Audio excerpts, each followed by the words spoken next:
episode of Pull Up 3. I am Paragon Don. I'm Jamae. And I'm Jay Trent. And today, obviously, we'll be going over more team stuff. We'll talk about who's hot, who's not. Um, Jay's dream looked like they might be the best team in the league. The Mercury are having a season from hell right now. So is Connecticut, funny enough. So we'll just kind of just go over things of that nature. How worried we are about certain teams, how much we buy into certain teams. Where would everybody like to start?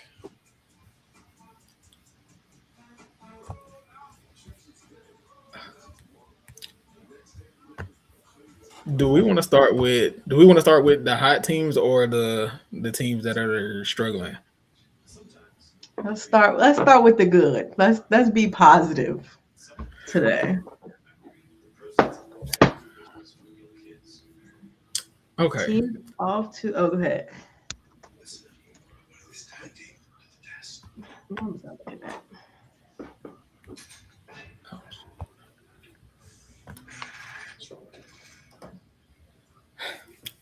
I am perfectly fine with starting with the dream. If Today. if we must, I am perfectly fine with starting with Atlanta. Okay. Get on your soapbox, big dog. Okay, so last week the Dream were coming off a loss, and like I can't really say that I felt bad about like how they looked or like where they were headed or whatever. It was a 1-point loss is just a frustrating way to lose a game.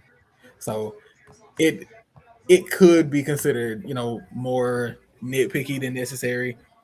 But if I'm looking at the season in totality to this point, I am still mostly pleased with what I've seen so far. I think the issues that I felt like we had early on, we still have. But I'm expecting there to be some positive regression there. But what I want to start with is the defense, because I genuinely feel like we'll probably just have the best defense in the league this year. And I would go so far as to say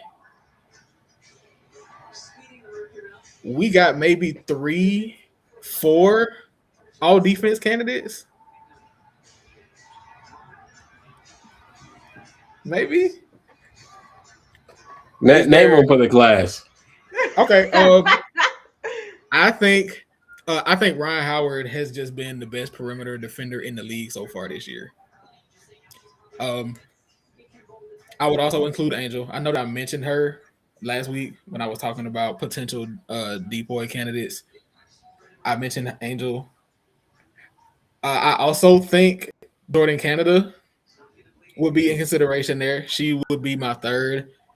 And the fourth would be Leash as like a dark horse there. But I think the biggest thing that I've enjoyed about watching the Dream game so far this year is there's really nobody to pick on.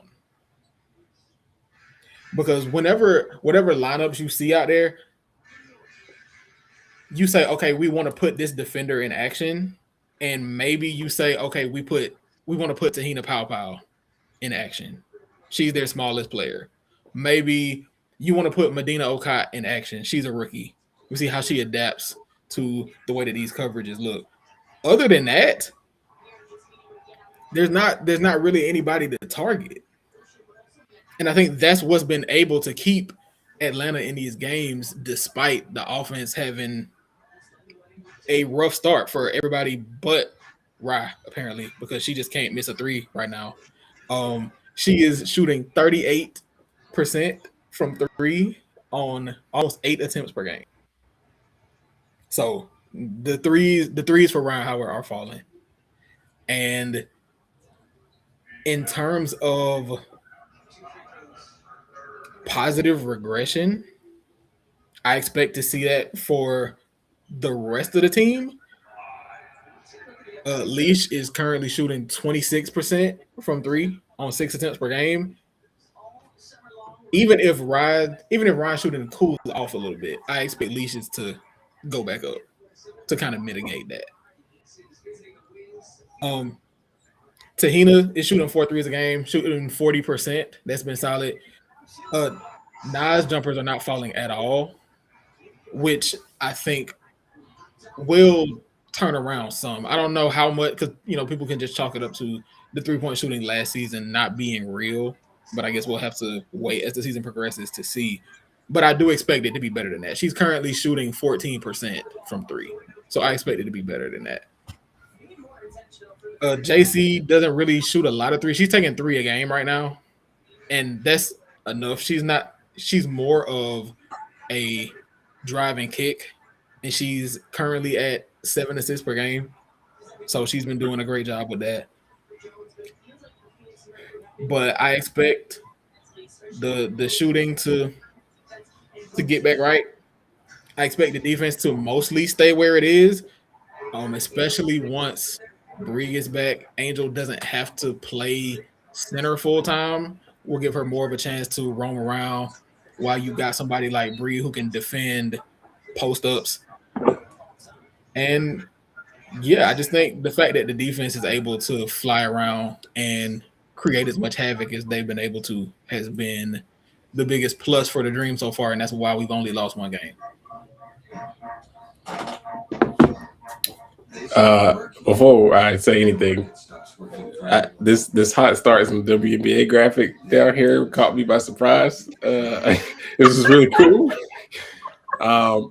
As I tweeted yesterday, man, shout out to the graphics department, man. You know what I'm saying? The graphics department to pull up, they be doing their big one.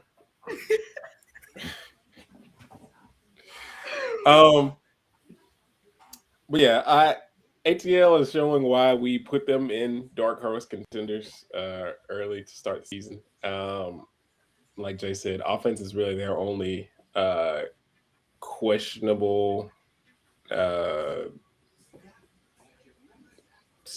thing right now. But the way they're able to make things ugly for everybody else is like, well, if we're not going to score, y'all not going to score either. So it don't really matter. I think consistency with Ryan has always kind of been a thing. So if she's able to stay around this level of play for the rest of the season, she seems like a very easy all W lock to me. Obviously she's only played like 3 games. I think 3 has been 3 or 4. 4, I believe she only missed 1 game. I believe. Yeah. So I this is probably the best start to a season that she's had, if I'm not mistaken. Yeah, like it's either this or her rookie year, but I would lean this year. So yeah, the wing pairing of her and Leash were already top tier in itself. Angel has certainly helped more than she's hurt. I know the offensive questions are there, and then her last 2 games, it seemed like she has done perfectly fine offensively. I think the beginning part was a little rough, but yeah, I can see why she will be a deep point candidate. I think y'all the best rebounding team in the league, also, if I'm not mistaken. Yep. I think number 1 in offensive rebound rate, number 2 in defense, I believe. And Angel's averaging almost 12 boards a game. So no rebounds, no rings. Atlanta really has something. They be picking up someone of Angel's caliber for as cheap as they did, and for her to fulfill the role that she has so far has been wonderful. So outside of them playing my team, I do hope they continue on this hot streak. Y'all got y'all win already. That's the last one. I will prefer you to not get one at all, actually. That's the last one. You I'm gotta greedy. write that down. You adding that to your book? Uh-uh. Ryan already said it's gonna be different when she plays. So Look, she It already look. is. Hold on. We do gotta give Ryan the 10s because she said Dallas Biggs not cut like that, and she whooped their ass. hey, So listen. unfortunately, One of the toughest or gambles. I don't even, again, not my favorite set of words. It's growing on me. But what an or gamble to say, yeah, Dallas Bigs are ass and give them hell. What, just like what and Dallas Bigs, do you have pride? Where's your pride? You gonna let a nigga say, yeah, y'all not cut like that, and then not be cut like that. Where's y'all pride? not cut like that. Oh man. It is the permission. It is the permission. You're right. It is the permission. They said that y'all don't have permission to be good. Speaking of that, the I wish I could remember where I saw this stat. Paige Beckers averages 12 points per game when Ryan Howard plays. So she just don't get permission to score. Yeah. Paige already barely would shoot as it is. So a nigga being in her jersey, she probably like, bro, y'all can have it. if Paige don't not set up for a clean look, it's like, all right, well, somebody else can handle this. So you saying she's soft? You know what? Fuck it. Yeah, nigga. Yeah. She need to get that together. I was gonna be PC about it. You know what? Yeah. Because you too good to be taking like 12 attempts a game. Niggas done been playing 2 different coaches now. Where we gonna look at who fault it is? That game where she passed up that jumper to pump fake and drive in the lane and she did not score. She's KD derogatory. You said that she been through 2 coaches now. This ain't just been a W problem. Well,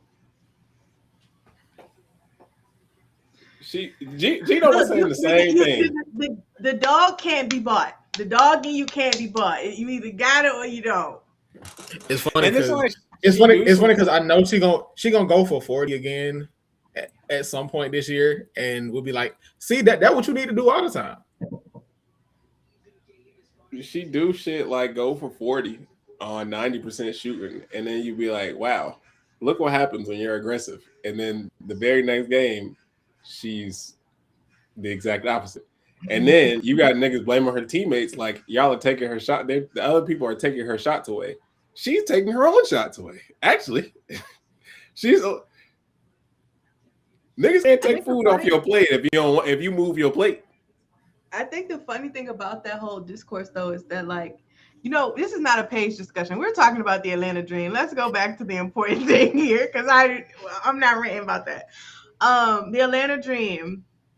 I actually don't have anything to add in regards to all the stuff you guys already said. For all defensive candidates, that's going to be really difficult for you, but because one of them is already taken. Anyway, so I don't know. We'll have to see. We'll have to see about that, but. I don't know. I like to start that the dream is on, and I think I said last week, like winning the ugly games is really important, and it's positive that they're doing that this early in the season, and they're doing it so early in the season when it doesn't even when they're not like playing perfect basketball or clicking all the way. And a lot of them have been comeback wins too. So I think it's really easy for you to like put yourself in a hole and not be able to climb out. But they've been kind of having the opposite effect of we get in the hole, but when it get down to the get down, we locked in, we ready to play, we gonna get this stop, we gonna finish this three, all the things. So really great effort by Atlanta. Really no notes, no notes. If I'm not mistaken, Atlanta is so y'all are 4-1 right now, Yes. and they are 2-1 in games where they're trailing by 15. Is that am I correct on that? I believe so. I think you're right. I hadn't I'm pulled that pretty sure up. the rest of the Yeah, because league the is like one is the Aces game. one and is something, and like one and something, or no one else has won so far this year, being down that much. So it's like they know how to that fourth quarter efficiency is crazy, and they definitely know how to execute when it matters. But it also goes down to offense at the same time, because it's like, damn, how many times y'all gonna be down 15? That's really the only negative. It's like, yeah, that is great that y'all keep coming back down from 15, but it's also like y'all should not be down 15 this many times. Yeah, I feel like it is kind of a. I do want to first. I want to credit the resilience of that team. Just the fact that they've been able to battle back after digging that big of a hole for themselves. But I do think if we're going to be legitimate title contenders, I do think we won't be able to start slow as often as we do, because those holes will get more difficult to dig yourself out of as the season goes on.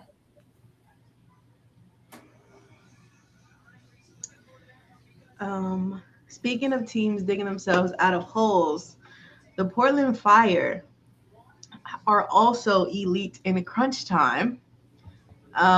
They've now come back against the Liberty Twice, right? Yeah, come back against the Liberty twice. And also, who else did they play? They are currently 4-3. They came back against the Liberty twice. They were kind of battling with Connecticut earlier. I don't know if we should give them too much credit for that, but that was a thing that did happen. And they also beat Toronto with their other win. Yeah. And I will have to say I'm not gonna get too high on Portland because I'm not gonna believe in the facade. They're right now, I think their offensive and defensive rating is like 8 to 10, in the 8 to 10 range. They are currently 10th in offense and 12th in defense. Yeah, so they're not. So statistically, they're not good. But what they on the broadcast when they played the Liberty, they were talking about how they just kind of wear you down, and if they feel like they can get a win out of you, they will do all the little things to get them there. And I think it's been really, really fun to watch. Again, I'm not going to believe in it because you will play better teams. And it's honestly, it seemed like, like in the Indiana case, like we punched them first and it was just like, all right, we're going to sit down. You know what I'm saying? So I really want to see how many more teams that they play that kind of do that to see if they dig themselves out of deeper holes. But they've been really fun. Bridget Carlton's been fun. Sarah Ashley Barker, I said last week, has been incredible. Carla Late. The really I have to give Carla Late her 10s because that win against New York, she hit a 3 over Stewie. And it's almost like she told Stewie to come up, like, I want you. Like, this is like 1v1. I'm on that. And to knock that down, I'm like, you know what? You got it, sister. You have got it. You got it. And Barclays too. Like Carla Lake. I my most improved player agenda is currently in rotation, is always in flux currently. I get a new person every day. After that shot, it is Carla Lake. She has jumped to like number 2. She has jumped to number 2. I do have to give her that. I am moved. So I actually want to pull up this 3 because she did wait on her. Like it was kind of like it was. Hold on, let me. I have to share my screen for this. This.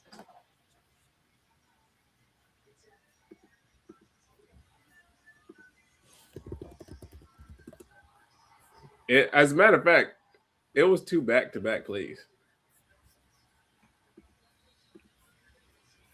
It was 2 back-to-back.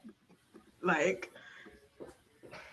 basically got called on ISO twice. It don't, like, come on. And it's fun. It's funny because I know that they were probably like, okay, we're gonna stop the drive because that's really where she's been operating this year. Like, there's a lot of drives from Carla Lake, but it's like she was like, if you leave me open, I'm gonna shoot this. Is this sharing my screen right now? Yeah. You can't see it? No, it made me go all the way out of it to look. Oh, I'm scared. Okay. Let's cross into the finish. See, and that's how you set up a jumper. Already nuts. Then she said, "Everybody move." This is one of the greatest defenders ever. She said, "Everybody move. I got this, big dog." And Stewie is 6'4". Carla Lake is like 5'9". I might be taking some inches away, but she's tiny.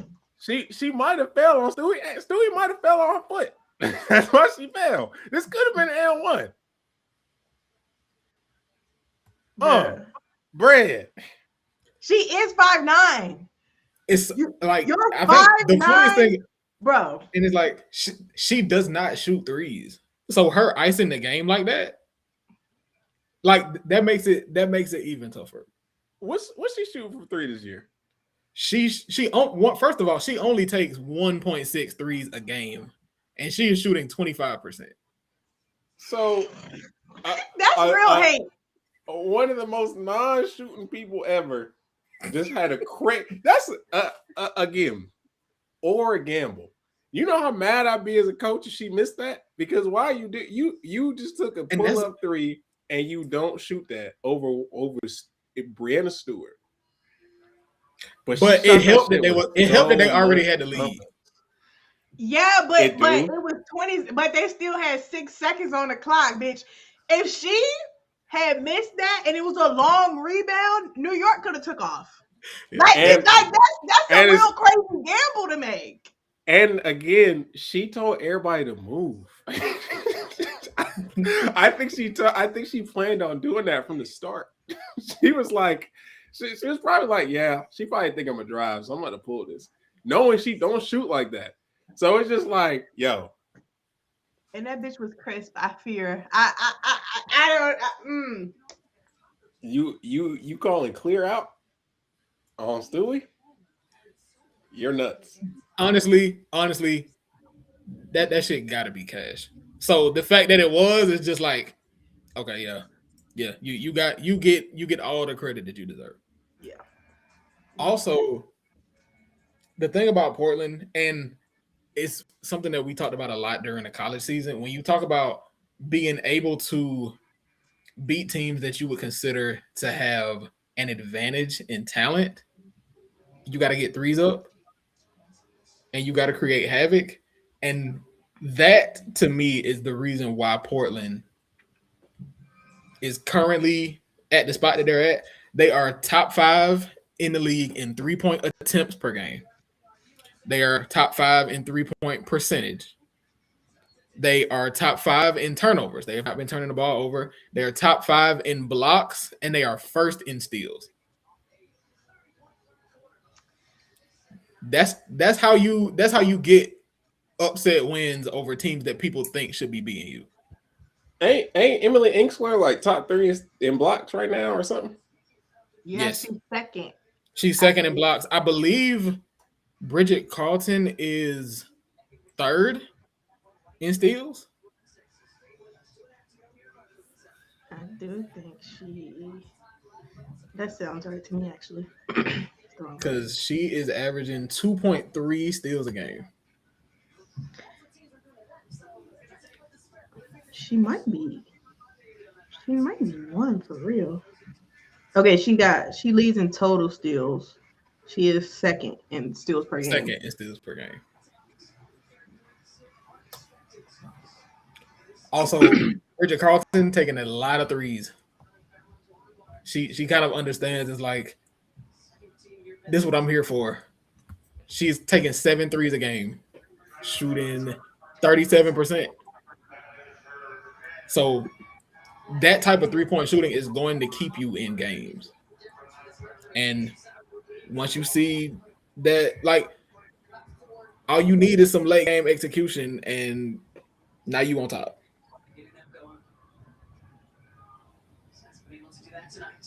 Shout out to Portland, man. Other than some shady business practices, y'all all right. I would say it's getting a little over there, but we go it because you're winning right now. We gonna give you a little bit of leeway, but not too much. That road is thin. So it's a little. My screen too bright every time I watch a game with them. But once you start losing, it gets a lot louder. So immediately, don't immediately. Hey, if they go on a 3-game skid, I'm asking where the niggas at immediately. Don't y'all better not lose 3 games in a row. Girl.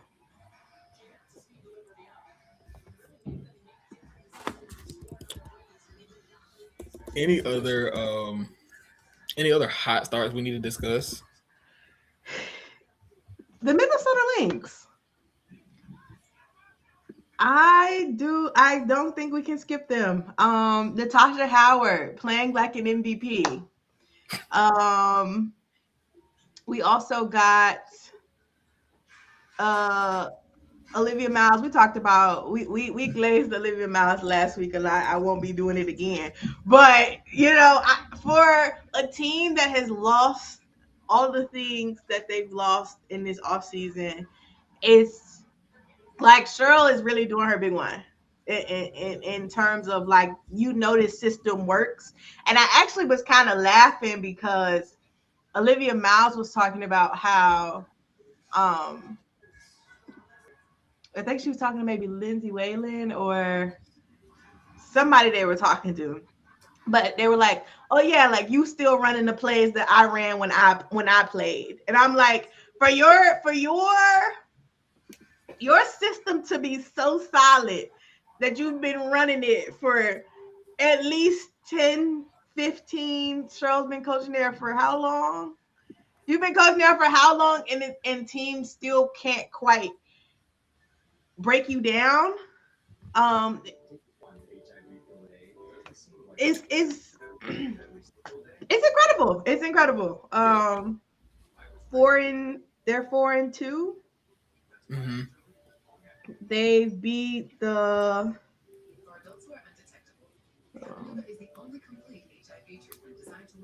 they beat Chicago, Toronto, Dallas, and Phoenix, and all those I feel like are pretty big wins too. Like, it's not like their schedule I feel like isn't super easy. It's probably somewhere in the middle. But big wins, especially when you have to have a Olivia Miles kind of being ahead of your snake. And I think she's been, again, excellent to start her career. But that still is a lot of pressure and a lot that she has to carry. And so for them to be where they are right now, 4 wins, they're about to play Atlanta again. Maybe they want their lick back. I don't know. We'll see. Yes, Minnesota has a top 3 defense, and they are also top 3 in pace. So having those two together is I feel like I have to give Cheryl Reeve a lot of credit for really knowing her personnel, because it feels like the difference between the offense this year with Olivia Miles running the point and last year with where you had Courtney Williams, whereas Courtney Williams is not a traditional point guard. You can run like there was a lot of different actions being mixed in, and of course you had Nafisa Collier healthy for most of the season, and you had a non-traditional point guard. But this year with Olivia Miles, they've been running a lot more traditional pick and roll. You got Natasha Howard leading the league in points in the paint. She'll just continue to dive off the ball screen. You got Nia Coffey flying around defensively, knocking down shots, getting big blocks in transition. Like, we've seen all of that from them this year. And it just seems like Cheryl Reeve basically says, I can tailor my system to whoever I have available. And that's difficult to do. Like, I have to give him a lot of credit for that. I feel like she's probably the early front runner for Coach of the Year. Just based off the circumstances. Again, I think we talked about this last time. It'll be interesting to see how their play changes once Fee comes back. I can't wait to see Olivia Miles and Fee. Like, that should be a very, very good pair. Yeah, all credit to Cheryl Reeve.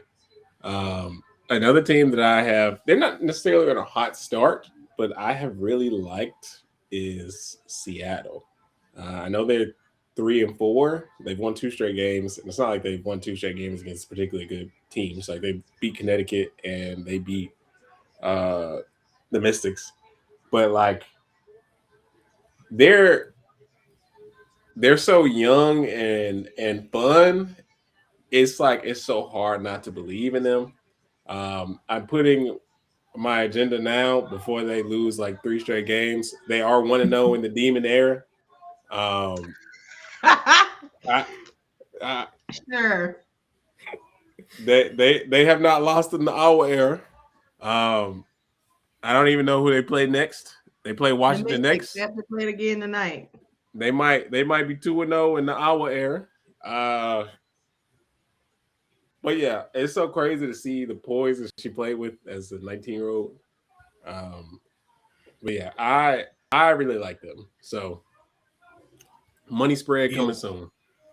Yeah, what I saw from Awa in her first game was kind of the same thing that I saw when I watched her play against was it against Team USA, where it was like the numbers don't jump out at you. It's just the fact that she looked so comfortable out there, no matter who's guarding her, and that is kind of the takeaway, and that's probably what Seattle is expecting.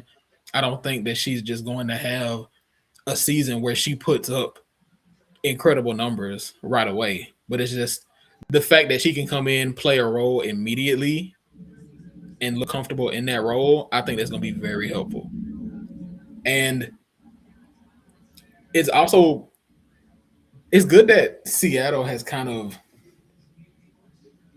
they did get off to a pretty rough start, but the fact that they've won their last 2, they're kind of settling in.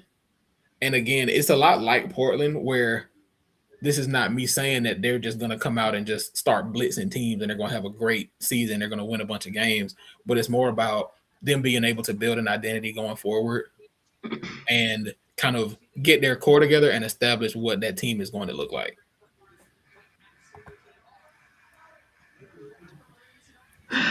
I have nothing to say about the Seattle era. Actually, I do. I'm lying. The Zaya Cook, I said I wanted to see Flau'jae and Zaya Cook get to kind of go off, and Saya Raman has been letting my dreams come true. Zaya Cook currently has the 2nd highest usage rate in the WNBA. I didn't know I was gonna get that far, but I'm fucking with it. I mean, they say we might as well. That's what they say. I'm vibing with it. I'm vibing with it. Seattle currently 6th in defense. Did not Was not expecting to see that actually. Me either. And Good for they're them. still missing Ezzy. That could look even better. Yeah, but that offense we won't talk about. They're just young, you know. Yeah, it's gonna get ugly before it get good. That's okay though. Yeah. There is a team who has won 3 straight games. My team. Yes. My team has won 3 straight games. You are on a little hot streak. We are on a little hot streak. I do think it's crazy that so many teams have 4 wins. That is a little mind-boggling to me and my homegirls. But I am happy to be among the teams who have won 4 games. Especially since there was a somebody had posted a graphic recently about the different lineup combinations and like how often they're playing. And Indiana's highest used lineup was used 8% of the time, which is kind of unbelievable. Mostly because like some of the others, like I think Atlanta's was like 30%. Vegas's was also 30%. So it's like certain teams like have their lineups pretty much set. And obviously ours is attributed to, you know, Aaliyah starting the season with an injury, Caitlin being out, Lexi being out.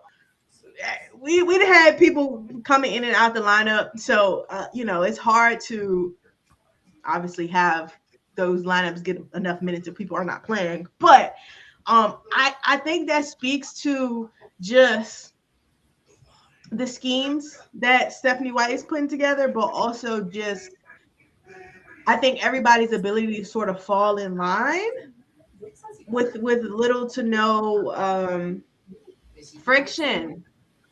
Caitlin has been going off. The girls are gonna hate when she went MVP.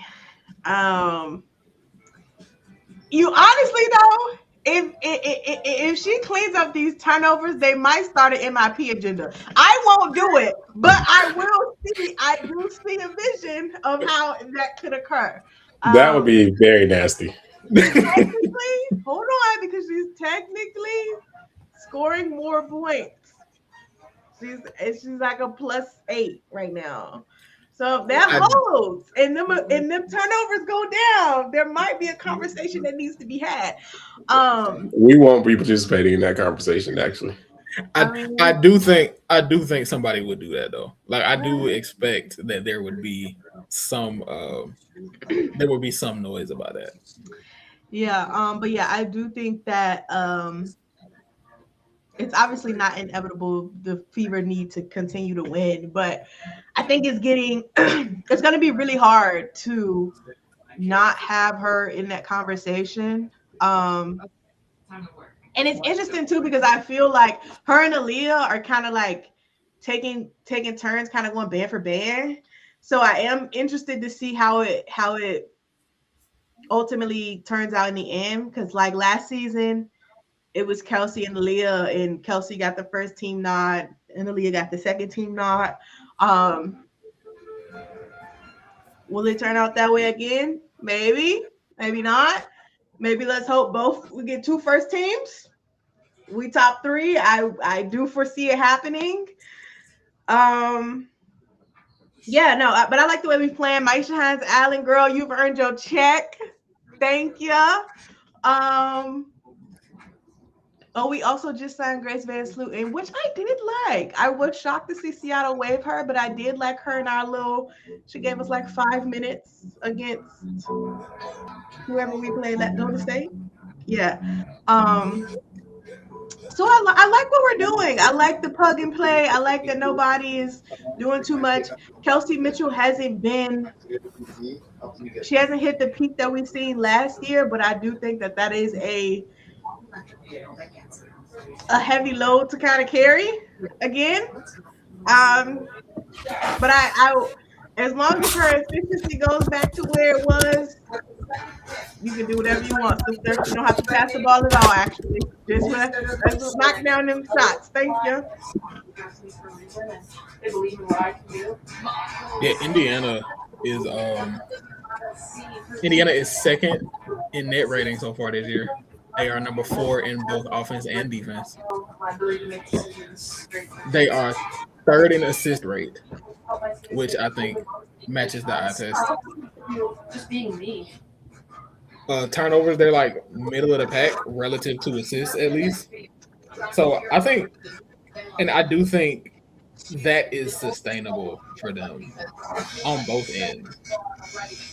Because I think with Caitlin and Aaliyah both being comfortable, I mean, those are your anchors. But I mean, Kelsey Mitchell is also important. So you do need her to be able to get going. She does a lot for the offense in terms of the off-ball scoring. But also the fact that they can cycle through perimeter defenders. You got Lexi Hole, you got Sophie Cunningham, Raven Johnson coming off the bench. So you have options to keep that defense intact while also having one of the best rim protectors in the league. So I expect the defense to hold for Indiana also. I can't co-sign the MIP, but I can support the MVP. I know people may not want it. There may be some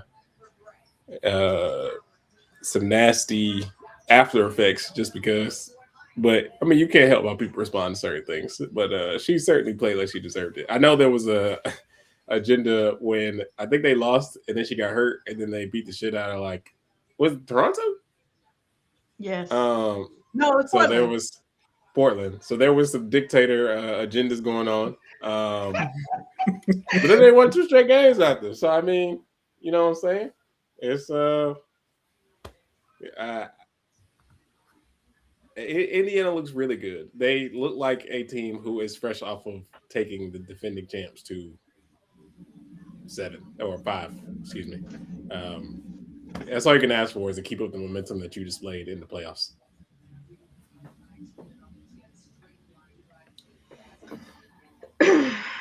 So there are 8 teams that have won 4 games.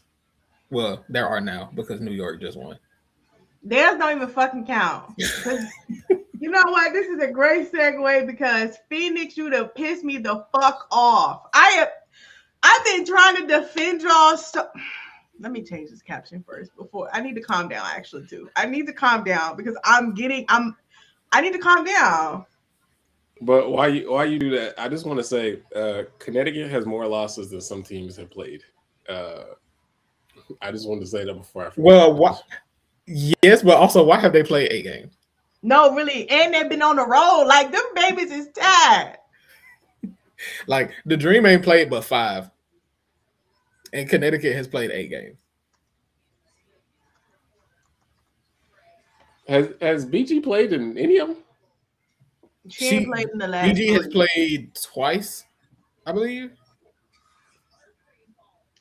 Let me go to them real quick. My girl just wanted one last check. I get it. No, bro, because this is not the fucking time to be getting checked. She's played 3 games, 3 of 8. Yeah. Okay, I think I'm a little bit calmed down. Actually, I'm not. Because Phoenix, are we for real? Are we for real? Are we for real? Bro, that's the thing that really be pissing me off about Phoenix. They be in the game. They will be in a game for 3 quarters. And then it's just 1 quarter where they just can't get right. Like today against New York, it was the 3rd quarter. Who lets a motherfucker go on a 23-0 run? Like that's not even like now I'm really getting frustrated because what do you mean you let them go on a 23-0 run? Like JJ, like y'all would and Nate Tibbetts, I'm blaming you. Actually. I need to rewatch this game to see what lineup you had in. But in the last game, in the Atlanta game, you had a closing lineup of AT, DB, Ka, Kiana Williams and Broshawn. Fine players, not bad, not a bad lineup combo. But when you saw Atlanta hit 3 back-to-back threes, why the fuck didn't you put somebody else out there? Like, I understand that Natasha Mack had 4 fouls. I understand that Giovanna Nogic had 4 fouls. But, brother, Giovanna might be a cone on defense, bitch, but she gonna knock down a 3. And that's something you struggling to do. And you forcing the threes. It's not even like there were so many times where Kiana Williams was like, or AT was like hitting the ball to the corner and then hitting the ball to Kai on the wing. And now you got Kai trying to take this last second shot or trying to slash. And it's like, it's too late in the shot clock. You don't have fucking time for that. You don't even have your best 3-point shooters. You don't have your shooters on the floor. What are we doing? Kiana Williams didn't hit a single shot that game. Why would you let her close? Why would you let her close? Why would you let her close? And clearly the defense couldn't have been all that it needed to be because the Dream went on a fucking run to win. The Dream went on a run to win the game. So, like, what's going on? And I feel like it's these lapses. Like, I understand that, and I don't wanna harp on Kai because they jumping her online, and I don't want to be a part of it, but at some point I have to engage with it because you are trying to change this lady's shot profile so much that she's shooting like 20% from the floor. She's going whole nights hitting 1 3. Are we sure that's the plan we want to use? Are we sure that's the plan we want to use? Especially when you have, I'm not saying Nogic is just like some elite scorer, but she just showed us something. She'd have showed us something. I feel like she's shown us enough to where, like, maybe we do need to integrate her into the scoring plan for real. And I love DB, but my sister is also not giving us anything. I don't understand this. The defense, they also been harping on defense, and the defense sometimes been kind of bad. It's kind of been iffy. You know, it feels less aggressive sometimes, and that's part of the problem. But also, guys, at least before they could hang their hat on, like, if we not gonna score, y'all not gonna score. Y'all not even doing that no more. Y'all letting folks get whatever they want for literally just 5 minutes. This is not, you are playing good basketball for 35 minutes and you are letting a 5-minute foul whoop your ass. You are now 2-6. Yep. You have not been this bad in years. Like, you've not been this bad since y'all fired Sandy Brondello. Like, I don't know. Like, we gotta figure something out, and y'all gotta find that bitch fast. I do understand that you have the second highest strength of schedule through the first quarter of the season. So in theory, it should get better from here, but you got to find it. You got to find it. You gotta find it. I can't keep watching y'all do this. I can't. So there are two potential agendas here, and one of them is nastier than the other. So either that run that Nate Tibbetts went on last year was fake. He's actually not a real a good coach at all, which is like, you know what I'm saying. We would never hire him in general. Or they need Satu Sabli. They needed her. They needed her all along. No comment. Just, what I do want to if they don't get any better, it's gonna get louder. No, but see, this is the other thing that puts me off. Because when Monique got into this game early, I said, "Oh, these bitches is back. They fooled me. They fooled me. They fooled me for 20 minutes." And maybe that's part of it. Maybe they do just needed their point guard back. They needed to kind of get comfortable again. And I know that she's on a minutes restriction and all of that. I just been kind of confused watching them all year. I mean, of course, I'm glad that the Dream were able to battle back and win that game. Um, right now, Phoenix is 6th in offense, 10th in defense, and an Alyssa Thomas team being 10th in defense is not going to cut it. It's like you need. She is one of the most versatile defenders in the league. Period. You kind of need that to be your identity. And of course, you also have to be able to knock shots down, which they have not done. Right now, Kalia Copper is shooting 15% from three. DeWanna Bonner is shooting 20% from three. And they playing 30, 35 minutes a night. That's just not going to cut it. So I'm actually not out on Phoenix. I mean, I guess it's too early to be out on a team 8 games into the season anyway, but I actually do believe in them a little bit more just because of what I know Alyssa Thomas is capable of, what I know Kalia Copper is capable of. So I can't be too down on them, but I do think it's time to worry.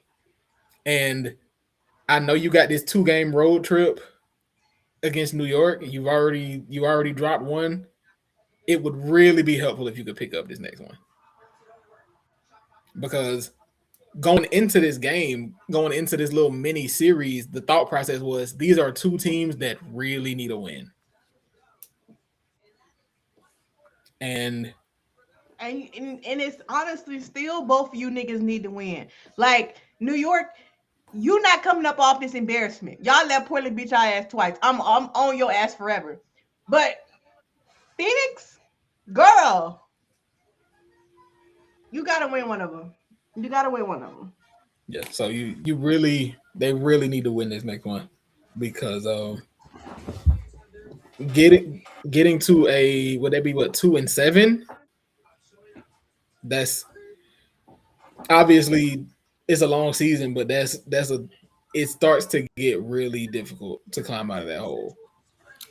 If they get into Connecticut Sun territory with 10 times the talent, it's gonna get right now they damn near right now they got one more win and one less loss.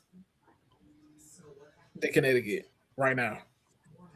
That's sick. Yeah. So and Connecticut got a good excuse for why they bad. You do not. Connecticut's supposed to be bad. Like for all the scheduling issues that Phoenix has, or like all the chaos of their schedule, I get it, and I'm trying not to be too hard on them just because of that. Like you had to play the defending champs, you had to go on the road immediately, and then you got 2 back-to-backs for the team who you whooped their ass, so they got a vendetta against you. Like. And they really need to win. So it's like I'm trying to give them the benefit of the doubt. And it's hurting me because I see the flashes of like a good thing happening here. But also, at what point do we ask Nate Tibbetts to switch some shit up? At what point do we say, hey, you don't have the personnel for the thing that you're trying to do? And we kind of already talked about, I feel like I don't know where I said it. But we talked about the absence of Satu, and it is a big hole to fill when you don't have AT being as efficient and you don't have Ka being as efficient. You can't have both of those things, especially, and not to add on to the fact that like you don't have the same shooters you had last year. Like when Ka and Satu were out last year, you still had Lexi Hale, you still had Kit, you still had Monique, you had Sammie Wickham. Like you had some people who could just fill in the gaps with the 3-point shooting to keep you afloat. You ain't got that. I mean, you kind of do, right? Because like some of the girls are kind of shooting, like they low key shooting. It's just the volume isn't there to make up for it, and so it's like, what are you going to do to change that? And you fucking up Natasha Mack MIP case. Like you doing a lot. That's Yeah, they are down. The 3-point attempts for the Mercury are down relative to last year. They're not taking as many. Also, another thing is when you have a player that's a playmaker, the way that AT is,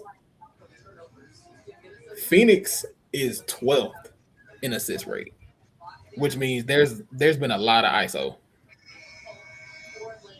And this is not an ISO heavy roster. You got shooters that need to spot up. They need to be set up. AT needs to be able to distribute, drive and kick, find open shooters. The problem is the shooters have not been knocking them down at a high enough clip. So that's where the problems arise for them. That's where they've been so far. And again, I do still believe in them. I think they'll be fine, but not the start you wanted, and it's getting more difficult to just brush off. Yeah,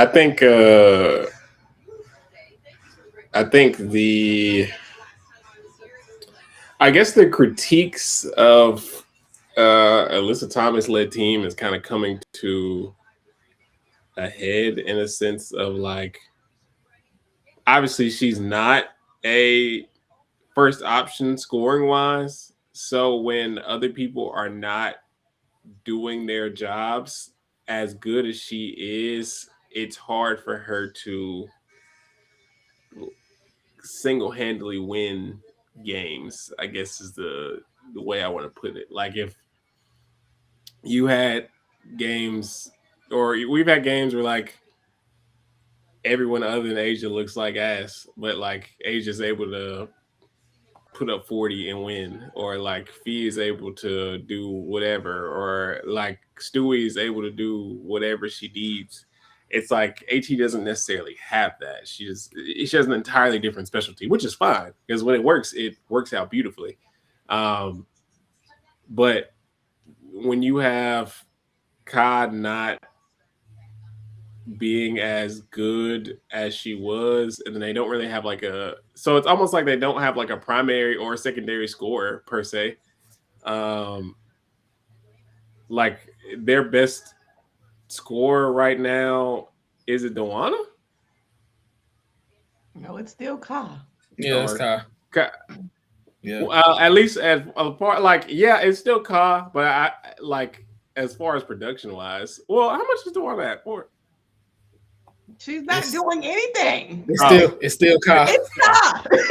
Matter of fact, that's the problem. It's Ka, but it's not efficient. That Ka is not efficient. Ka is their leading scorer. Their second leading scorer is AT, and Nogic is third. So I just made that up, which is fine. It's sometimes you're wrong, which is okay. But yeah, that is not a good look at all. So it's like their primary and secondary and tertiary scorers are not doing their job. And so it makes AT look like she's worse at her job because she can only do. That's the problem with like someone who is able to generate assists as well as she does. It's like you can only get assists if niggas make shots. I would like to know what her potential assist numbers are. 38% of Phoenix's made shots are unassisted, and that is fourth in the league. So it's because we saw today Ka going in ISO. They be having this 5 out, and they get down, the shot clock get down to 10, 12, and they get a ball to Ka, and she dribbling too much. She got that Kelsey Mitchell 2023 syndrome, where she trying to dribble the ball, she trying to think through the offense a little too hard. I'll put it like this. I need to catch and shoot. I'll put it like this. The only teams that have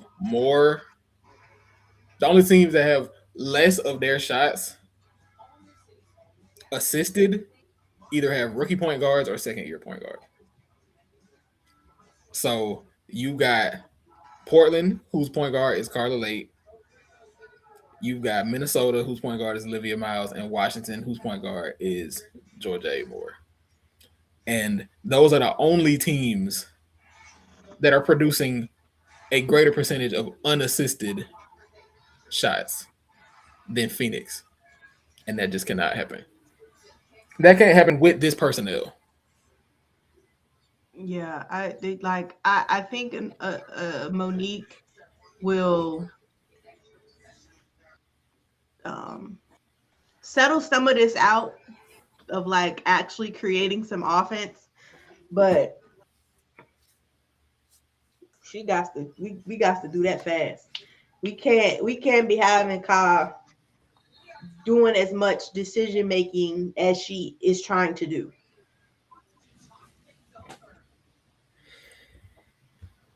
I'm on Phoenix right now, but Atlanta was down by 14, and now the game is tied. These niggas are adversity merchants. It's just the score was 9-23, and now it's 26-26. Like these niggas cannot play a game without being down by 14. What can you do? Maybe it's fun to y'all. It's not fun to me.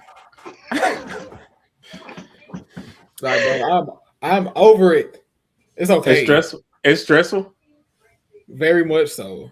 Very much so. Because like I turned the game on and I saw the game started off. We were down like 11-2 or something, and I was like, oh, okay, we doing the thing again. It's like I know that they're gonna make a run, right? But it's like, is it every day? It's every day. Yeah. Is it every day? It's crazy. 17-3 in 4 minutes. My also sidebar to this game is. Oh, my bad. No, I do. I love my team. They're so resilient. It is annoying though. It is, but it's fine. I also forgot that my call got married. I feel like no one has acknowledged it, and no one cares.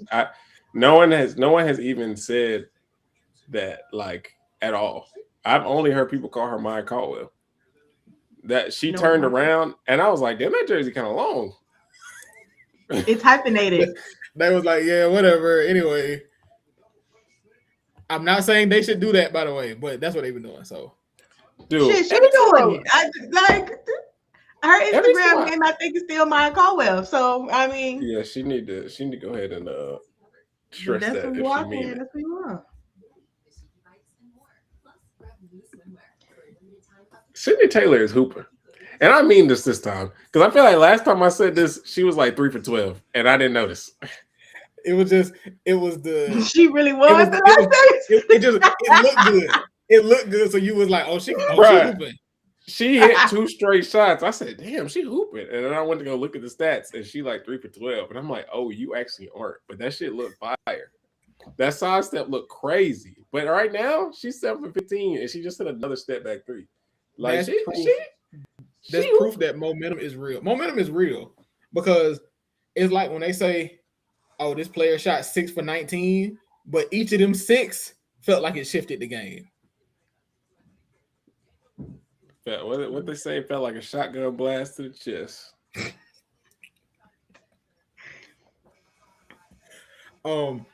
Another team that's off to a slower start that I still want to talk about having a slower start, even though they've already won today, because I got a lot of Liberty questions. I understand the caveat of you've had a lot of missed games from a lot of players this year. I understand that Sabrina has only played 1 game. Banaj has missed time. Leonie Febich has missed time.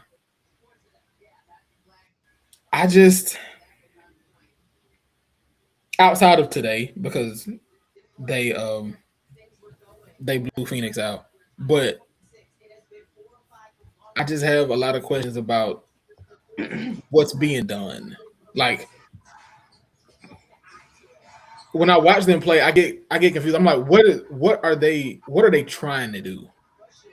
And I will say some of that comes from Pauline Astier being a rookie and doing a lot of the lead ball handling. She's doing a lot of driving. Some of that is there. There's also a lot of when it's creating half court offense, Marine Johannes, do something, please. Mm-hmm. And we know we're kind of familiar with the Marine Johannes roller coaster at this point. It's like, when it's on, it's on. When it's not, it's not. And the thing is, the Mercury, with the injuries that they've had, are not in a position where they can afford to be like, we have such a volatile offense. Another thing, something that we kind of been watching for the past couple of years now, I am worried about the Stewie jumper now. Like, legitimately worried. Because it feels like part of it feels like she's not as comfortable taking those shots anymore, which sounds crazy to say out loud because she's been one of the best scorers ever for many years now. But she don't seem comfortable taking those shots. She was one of the best floor spacers, period. Let alone a floor spacer as a forward. So that's been a big question mark for me. Also, Sammie said JJ is very unserious. JJ has been pretty unserious to start the season. all things considered, it's been a rough start to the season for John Quayle. He was 3 for 11 today. Yeah, see, but starting and it's like center. Today people would be like, oh, okay, it doesn't matter, they won. But that's kind of been.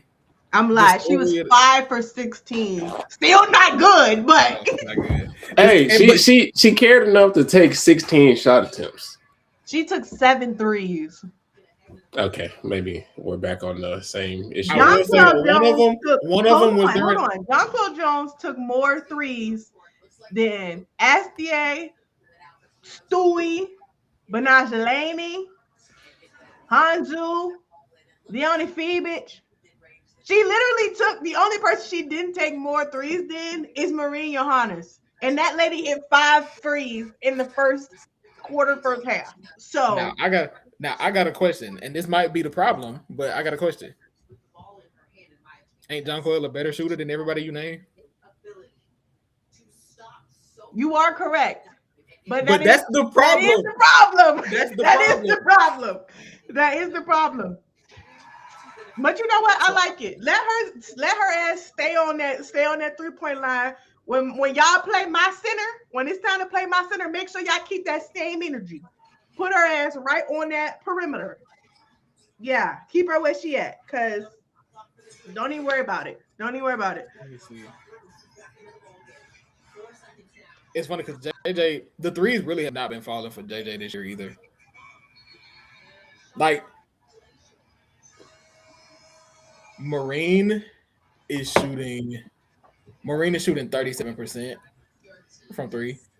That's crazy. She also has the volume because she's taking almost 8 threes a game.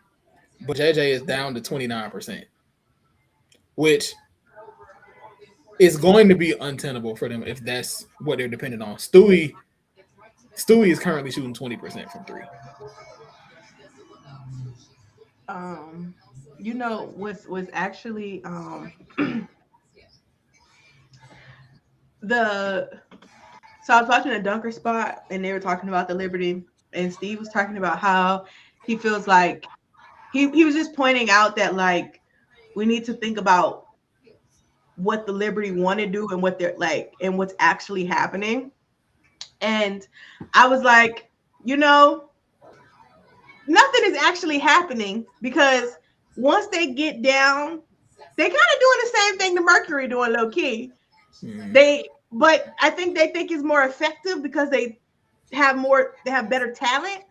But they're essentially letting the shot clock get down to 10 to 12, and then somebody got to make a decision. So either Stewie got to go one-on-one with you, or in the cases of JJ, she just gonna shoot the three because she not finna, like, she ain't got no handle to break nobody down.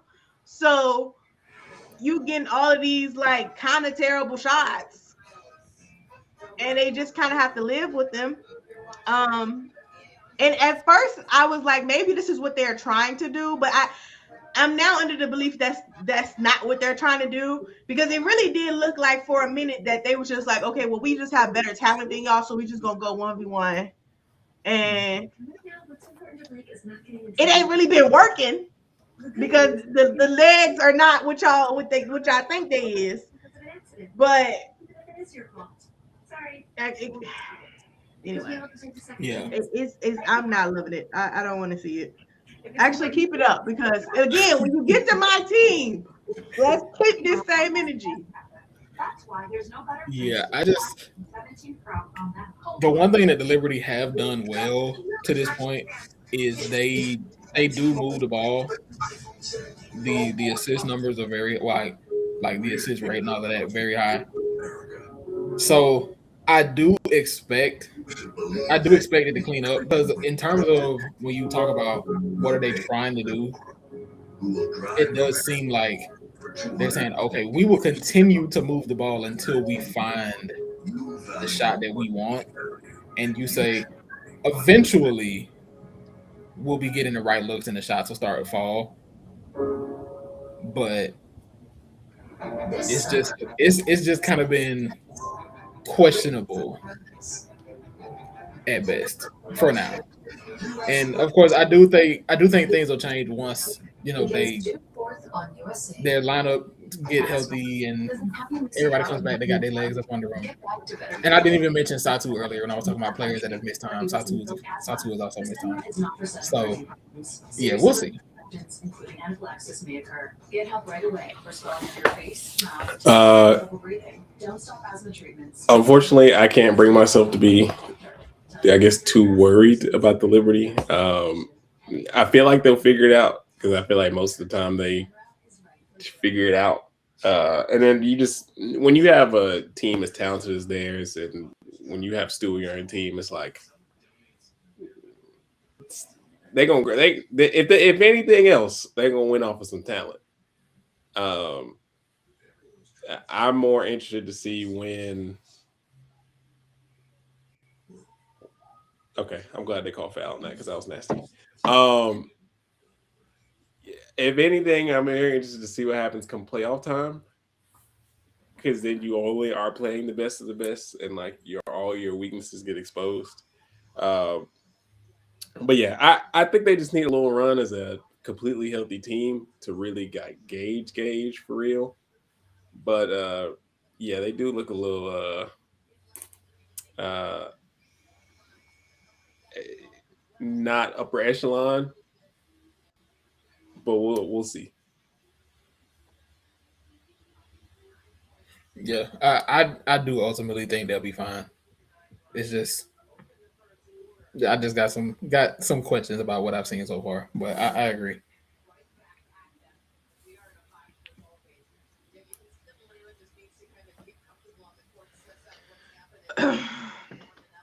Anybody else losing?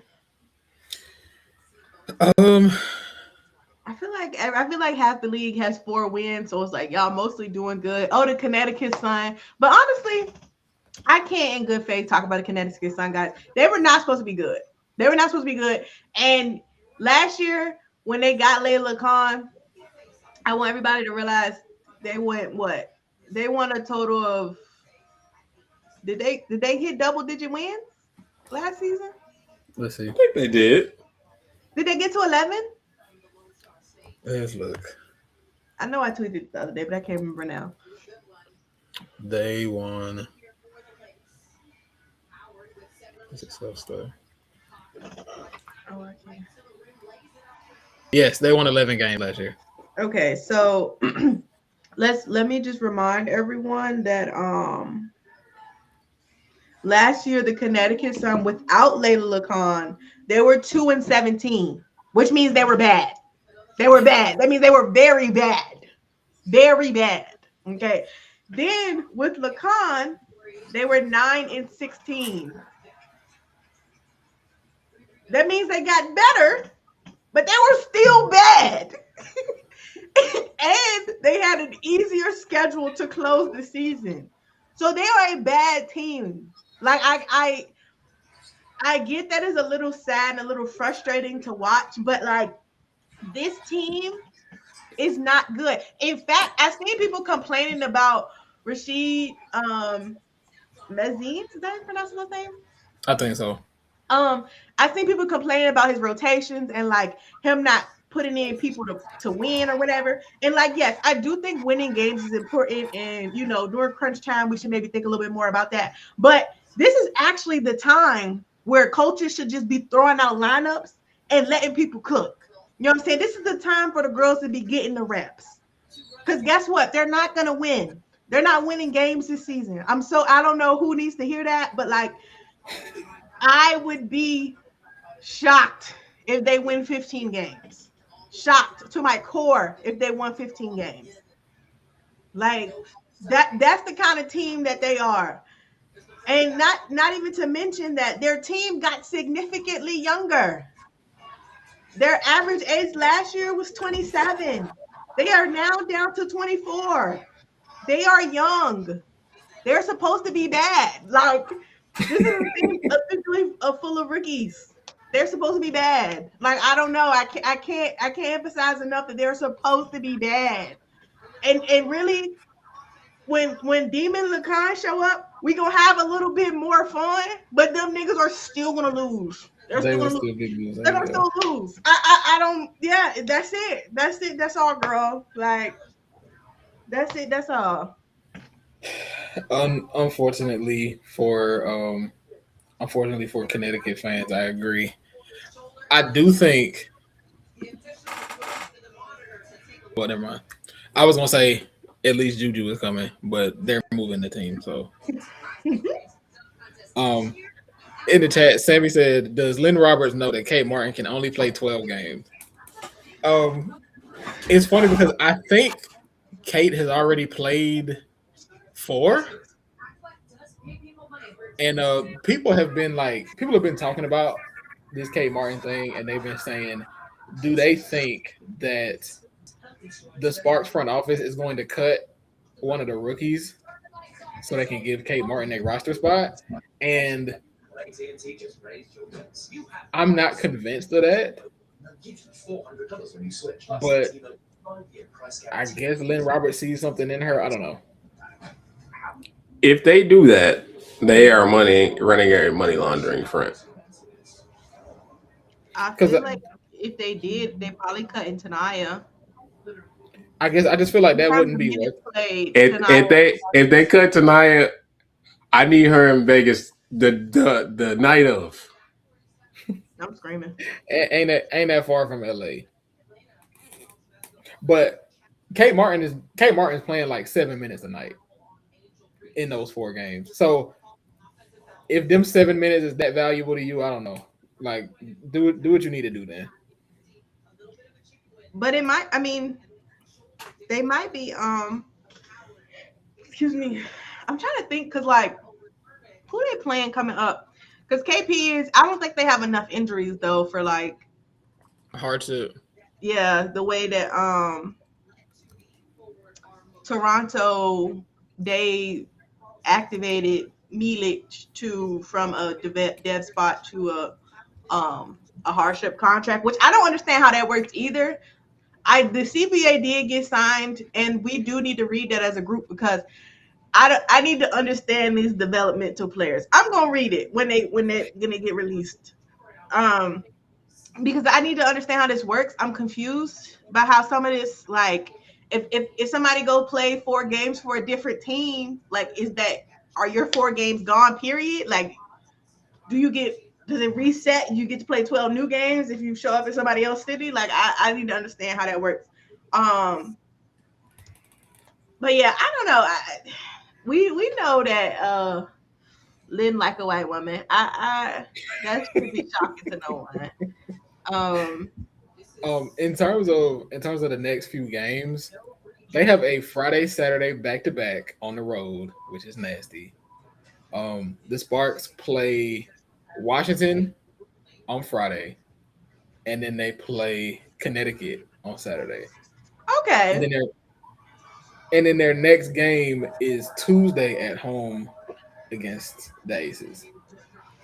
Oh, okay. Well, Kelsey Plum is also potentially injured, but I do think this is a good opportunity for Chance Gray and Tanaya Latson, and I guess Kate Martin to get some burn. This is a good opportunity. Yeah. The Sparks do need to win those games, but this is a good opportunity for them to get minutes.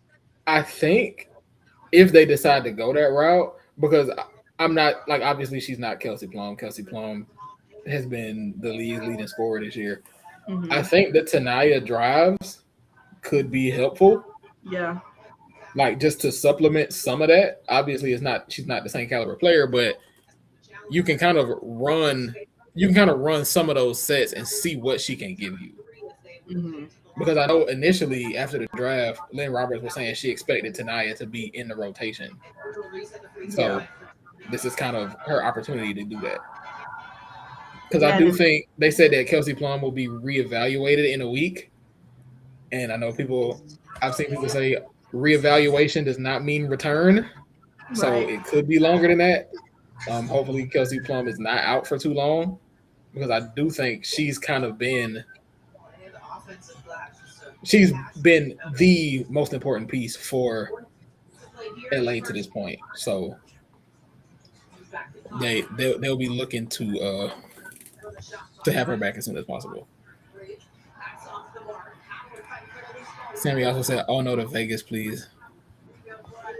Well, you won't be getting that, but I don't think Vegas want to bring in other bigs. I think they just be like, we rocking with A at the 5. Mm-hmm. That was the formula. I was gonna say it's kind of been hard to argue against that. So Melissa's been playing well too. Yeah, no, she has. I guess it's more of a big insurance. I guess sometimes I do think that could be interesting for Vegas to bring in a center if they wanted to have lineup optionality. If they say we want to bring in some lineups where Asia plays the 4, just like if we have a more traditional center defending the back line, it doesn't matter because whoever it is not as good of a defender as Asia. But it's just something you could have. So I wouldn't hate that. It seems like Becky really wants to have Asia play the 4, and then when they stink, it's like that Asia at the 5 is her break glass in case of emergency. Like, like I know this shit works. But Asia plays the 4 when Alyssa plays the 5. Have they not been playing together? I haven't watched a lot of Aces basketball, so I don't know what they got going. I guess I do think positionally they kind of, I don't know, they kind of just maybe Nalissa does kind of play more of like a traditional like drop type because Asia does a lot of roaming. So I guess you could technically say she works as the 4 defensively, but she's also like the rim protector. So I don't know. It'll be interesting to see if Vegas wanted to run some like bring in like a traditional drop coverage type center. Like I've seen people talk about if the Sparks were to trade Cam Brink, that a team like Vegas would love to have that. Love to be able to have those type of lineup combinations. Well, actually, when Cam Brink does get on the chopping block, she will be get sent to my team. They've convinced me, so we will be picking up the phone. Don't worry. Of all of the needs that somebody would say for Indiana, I don't think center would be very high on that list. Oh, you would be surprised. Oh, you would be surprised. They can't stop saying we need a damn center. Okay, so here's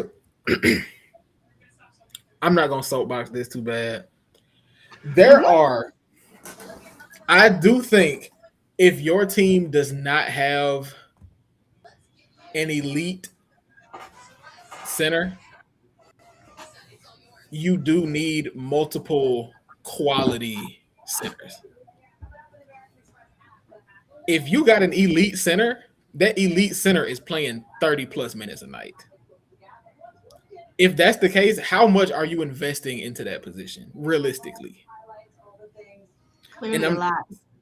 So I guess the reason I say that is when people say Indiana needs to do more to bring in a backup center, it's like, how much is a backup center gonna play? And when you're a team that has Indiana has title aspirations. Are you investing? Like, you saw the contracts that centers were getting this offseason. Indiana is like, how much are you going to pay a center to come in and play 10 minutes a night? Like, if people say, oh, they're neglecting the backup center, you got to neglect something.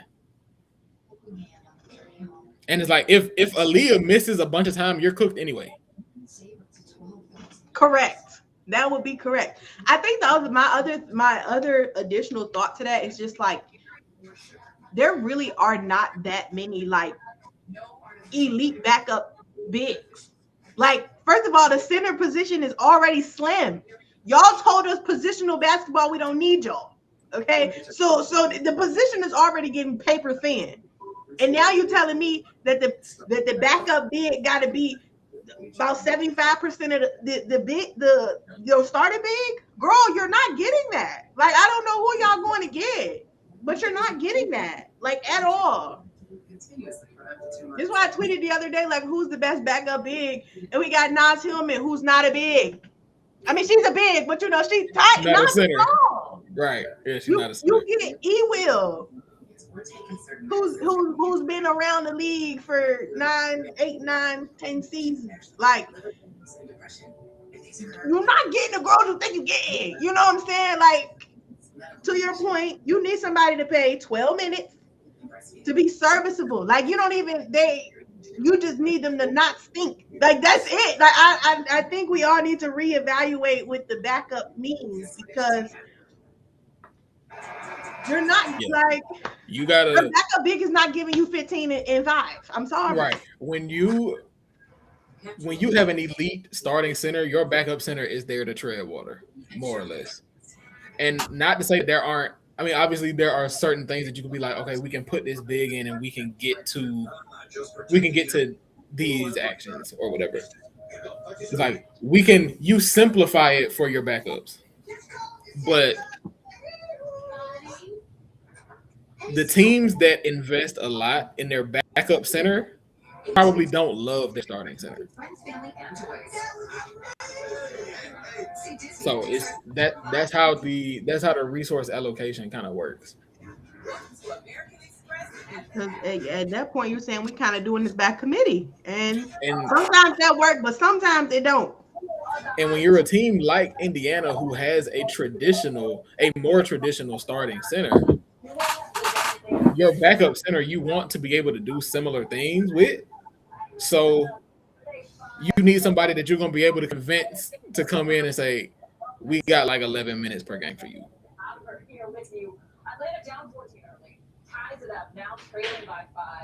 So unless you're trying to invest a premium draft pick into that, which you're probably not, you kind of just, you live with what you got. It took a 24-10 run at the end of the game to come back against the Mercury. Then it took a 13-5 run to come Sammie said, is Cam a protected contract? I think Vegas would have to trade another protected contract for Cam. I think she is protected. Who are Vegas' protected contracts? Her fourth year option. Slow starts. It's all well and good to be the comeback kids, but that's not a habit you want to have. But they do have that in their back pocket, so second half. But I don't even do Vegas even have a protected contract to trade. Let's see, who are their protected contracts? Joy.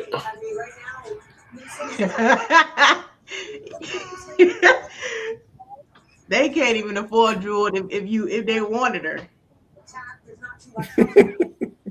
They said we could do a trade. You take Ariel, we'll take Jewel. That actually might work out. Can I have that? I was gonna say I'm gonna be respectful. But if I'm Vegas, send that. Can I have that? Send that. Bring me Ariel Atkins. Okay. Thank you. Because Thank you for your You services. think about Ariel Atkins as a spot up shooter. Like you think about how much she would alleviate from Jackie, who's having who's struggling to start the year. Mm-hmm. Just having a spot up shooter that you can pretty much depend on, more or less. And the defense is better too. The defense is also better. Yeah, I would absolutely take that if I was Vegas. Obviously, that's not actually available, but if it was, I would take that. Any other teams we need to talk about? I feel like the teams with the teams that have more than 4 losses. Is it just Connecticut and Phoenix? Probably. I don't think nobody's played. I think everybody's playing their 7th game. So yeah, Toronto was playing Chicago. If Chicago's Toronto loses, they would have 5. Well, they're not going to. Don't worry about it. Yeah, no, I don't think they're going to lose. But if Toronto was to lose, that would be their 5th loss. Chicago is about to be 3-4. They've lost 3 straight games. Chicago literally has 8 players, bro. Like legitimately, they just don't have people. Chicago was bringing in hardship contracts. Like I can't be too hard on them. I do think this is. It has kind of they've really had a rough like stretch with a lot of injury stuff. Is this their 3rd straight? How many have they lost now? This is about to be their 3rd straight loss. This is gonna be their 3rd, yeah. But they're down 8 with 39 seconds left. So yeah. Or am I behind? No, you're right. Okay.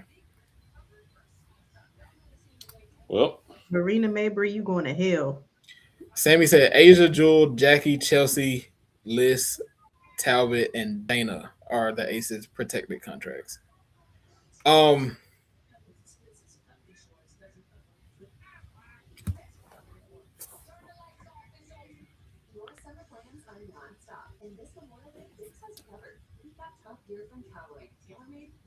Are you winning a championship with Stephanie Talbot in your starting lineup? They might. Okay, let's not be disrespectful. Let's not be disrespectful. Leave our white girl of the year alone. All I did was ask a question. I didn't mean it to be like derogatory. Yeah, I didn't mean it as derogatory as it came across, maybe. But y'all been saying a lot of derogatory things recently between the both of y'all.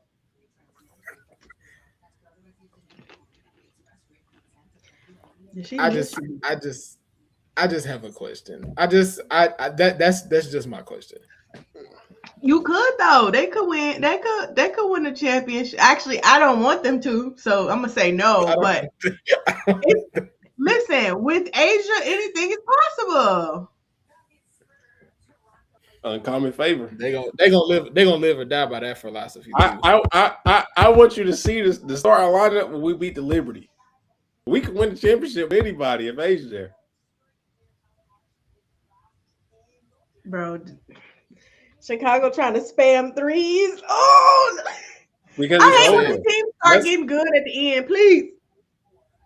And they is not giving Chicago these like these 3-point fouls. They deserved at least 2 of them. Like Sammie said he would prefer they start Bree over Talbot. But I think they need Bree off the bench for defense when A is out. Okay, so what I is the have lineup? What is Nalissa? Did they just kick Nalissa out the lineup? Like what no. They start. is she? Isn't it? Isn't it? They've been starting Chelsea, Jackie, Talbot, Nalissa, and Asia. That's been their starting five. And then Jackie, Nalissa, Asia, and Talbot. What you said? yeah, Okay. because and then Kennedy, Jewel, and Bree Turner have been the only players to play every game off the bench. Because some games you don't need to go deeper than that. But I actually do like though. I actually like the Bree Turner minutes a lot. Like I think defensively she does a lot for them. When they can sub Asia out, bring in Bree for the defense, and also bring in Kennedy for the rim pressure and scoring, I think that's pretty helpful for them. Yeah. Sammie said, I need Dana back immediately because Kennedy is great offensively, but that defense, my goodness. She gonna get there. We all learning. Oh, you're a girl, Sammie? This is okay. So we did have. I'm not gonna say what we thought, but we were having a. This is so funny. Yo, this is the biggest bombshell the pod. We've been trying to figure out who you are. We are so sorry. We are so sorry. We have been trying to figure out who you are, and unfortunately, I made up a person from Twitter that I thought you were, and you are not, obviously not them, which is great because that person on Twitter is crazy. And I was like, damn, they be nice in our comments, but on Twitter, they're a dickhead. I don't know. So I thought it was a persona thing happening, but good to know you're a girl. I love that. Love that. Love that. Damn, Sammie with the IE is real girlish. That is real girl. Yeah. Oh my God. That's so funny. This is really like a plot twist. This is the biggest plot twist of the pod.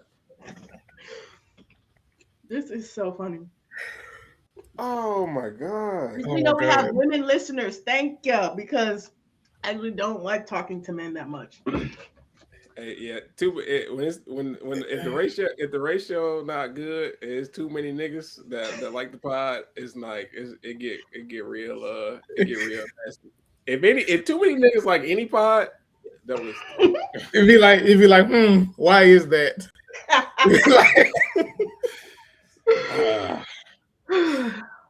You know what, Sammie? We talk about you sometimes. We really appreciate you. In all genuineness, we really appreciate you. Again, you are part of our lore, and we appreciate that very much. That is funny. I will buy you a lemon drop. Bro, please. You don't even know if they can drink. Like, you cut it out. Sammie might be 19, bro. Right.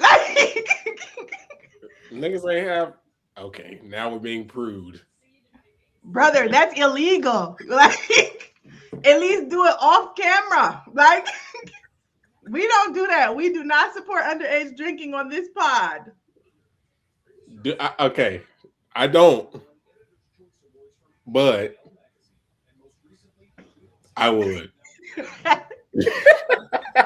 Speaking of teams on a comeback, that Awa shit might be fake because they down by 9.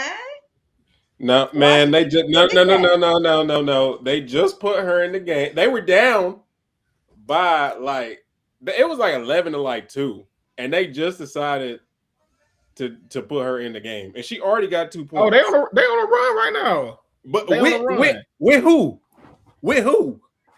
My league pass says she on the bench, so it's a Seattle on an 8-0 run. Awa is a +3.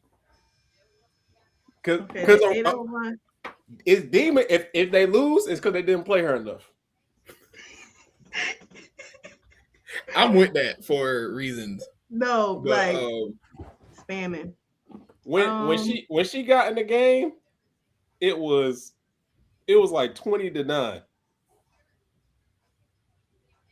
this And lineup that they got on the floor is they got Katie Lou, Natisha Heidemann, Mackenzie Holmes, Zaya Cook, and Awa. That is a funny lineup for a plethora of reasons.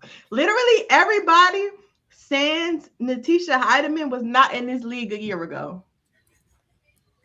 For whatever reason. For whatever reason, they were not here. That is funny. Hey, you know what? I already shouted out Mackenzie Holmes on the last episode, but shout out Big IU. Like, come on. My sister's sticking to the league. Also, Katie Lou Samuelson back. Thank God she's not on my team, but happy for her. She can go somewhere and where it don't matter. damn.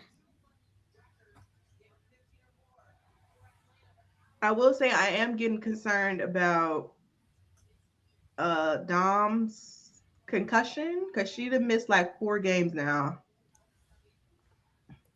Yeah, I am worried. I do think it's good that they're not like trying to rush her back. And I know we talked about this last week that there has been like an uptick in concussions, but keep them players in concussion protocol if that's where they need to be. Like, yeah, agreed. Prioritize the safety of the players. Also, Angel been eating these like paint touches and kickouts. Like when she posting up and she ain't got nowhere to go, she been eating these passes out. I see you, sister. On the Washington Mystics front, Cass Prosper. You knew something we didn't. No, I was right. You did, I was right. but you did, but we knew something about you. We knew something about you, Cindy Johnson. I am watching you because there will be an article written about quarter way through the season, and we found out that they cousins. It gotta be. It's gonna happen. It's gonna happen. What is it? What is it? But you know, let me look at this. Cass only played 3 minutes. Cass only played 3 minutes in that first quarter. Bro, so maybe the it's score, like the score was like 11-14. The score was like 14-2, and Michaela Onyenwere had 8 points. But she got 11. She done hit 3 threes. Breakout game. Is this her first game back? Is it? Oh no, she played last game. Yeah, she did. She had 6 points in the last game. Today she got 11. That's called growth. Oh, this her. Okay, so last game was her first game this year. Yeah. They letting this Alicia girl get this is her first developmental game. 2 points, assist, and a steal already in the first quarter. Love to see that. Yeah, I am in support of these teams, these younger teams. Like, go deep into your bench. Like, let's see what y'all got. Let's see what stick. And that's what we're supposed to be doing. Go in that bench. Run some plays. Let's see something. Sony Citron having... Bro, they said last game she had 6 shot attempts. Ooh. That's disgusting. And she's only taken 2. She only took 2 so far in that first quarter. Honestly, though, I don't love that they've been having her play point guard. Like, I get that like Georgia and maybe Rory haven't been great, but like, y'all gotta let them fight through that.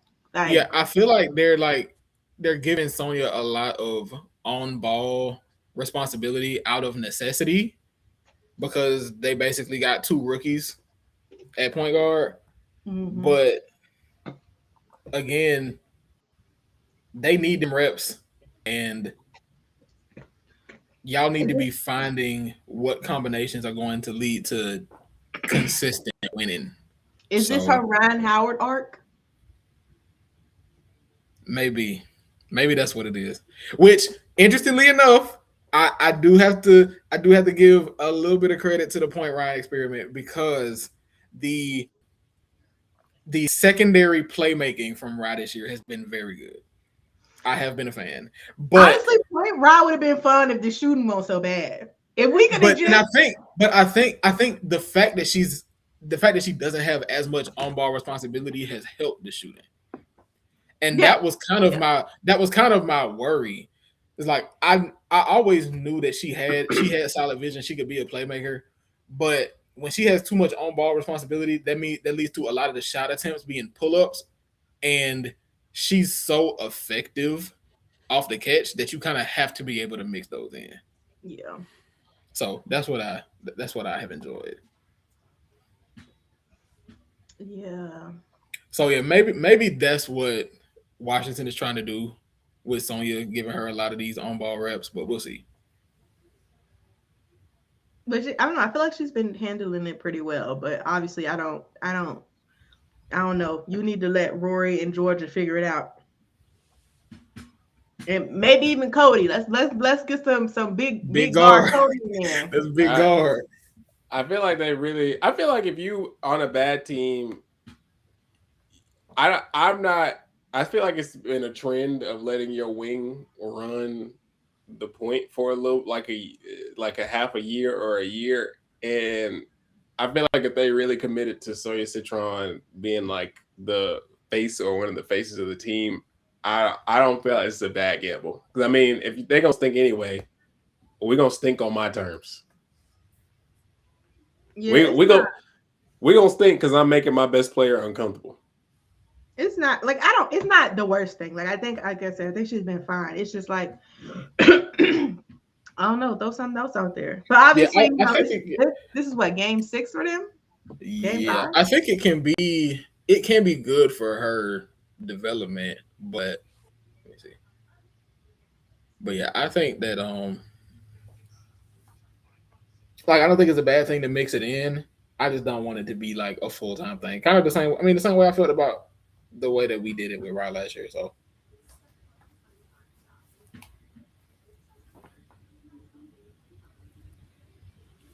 Atlanta's down by 13, so and they better go. I know. 13, they better go on a 13-0 run. Hey, look, no, hold on, because Minnesota on their ass. See, we gonna see they still got game. something. We started off with the Nia Coffee revenge game. I think she started off like 4 for 4 or something like that. So, oh, they got Maya too. Yeah, matter of fact, yes. GG's. Bro, Natasha Howard, you know what's so funny? What's so funny? Last week they said Natasha Howard had what? 20. She had 26 and 14 against Chicago. She has 10 and 7 now with a quarter and a half to go. Yeah. Bree, please come back so we can so we don't have to worry about like these constant like post ups. I feel like that's as good as our defense has been. I feel like that's like been the biggest issue. Mm-hmm. But yeah, we'll see. I do think it's funny. I do. The other thing that I didn't say earlier about the Minnesota Lynx is that they really are doing a lot of things by committee. Like this scoring by committee has been so effective. And I don't feel like in recent history, I can't recall a team who did that this effectively.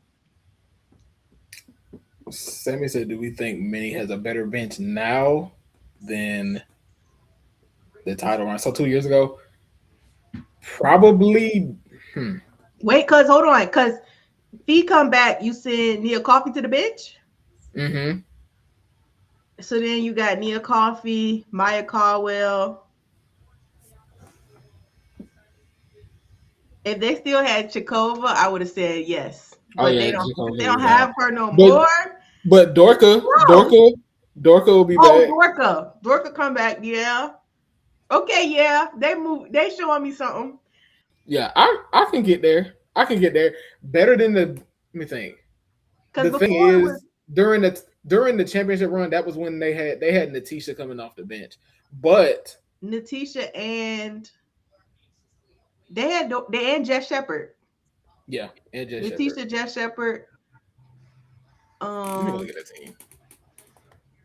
That's 24 players.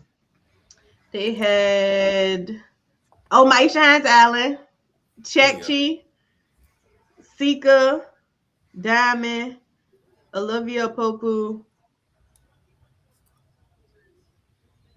Oh, and Dorka. That's the year they had Dorka. 2025 is when they had Jess Shepard. That was still a pretty good bench. Yeah. And honestly, would this bench I be know better?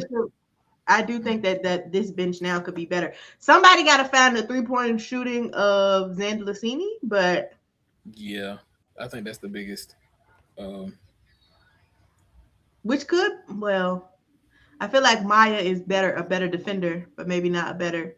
But you know what? The shooting has really come along for Maya. The shooter. Maya's been a solid shooter. So yeah, so their bench that's a wash. Yeah, I could get there. Better, yeah. It was their bench. They really only ran 4 players off the bench. It was Dorka, Maisha before she got hurt, and then Zandalacini and Natisha. Yeah, that's a good. Yeah.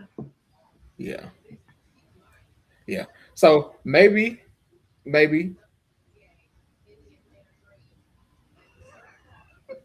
that's starting. I'm looking at that team. That team should. That team really should have won the title.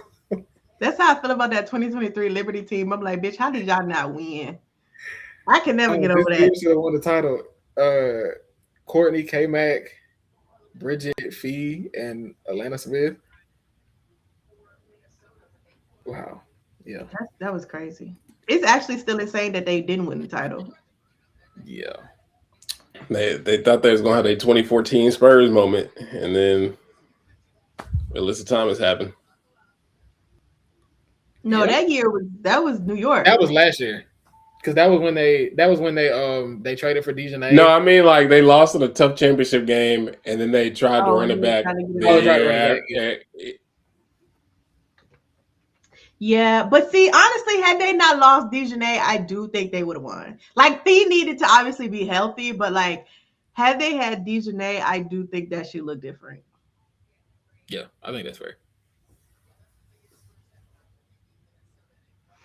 But what could have been, and then all of them said, "Girl, we leaving." The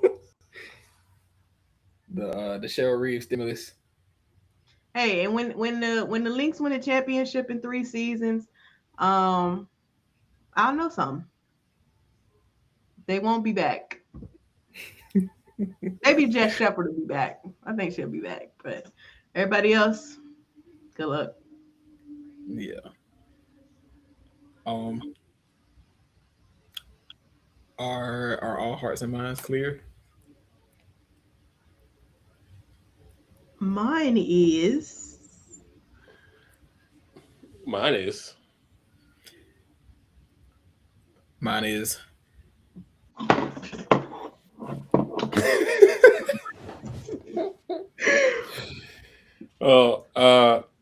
This has been another episode of Pull Up 3.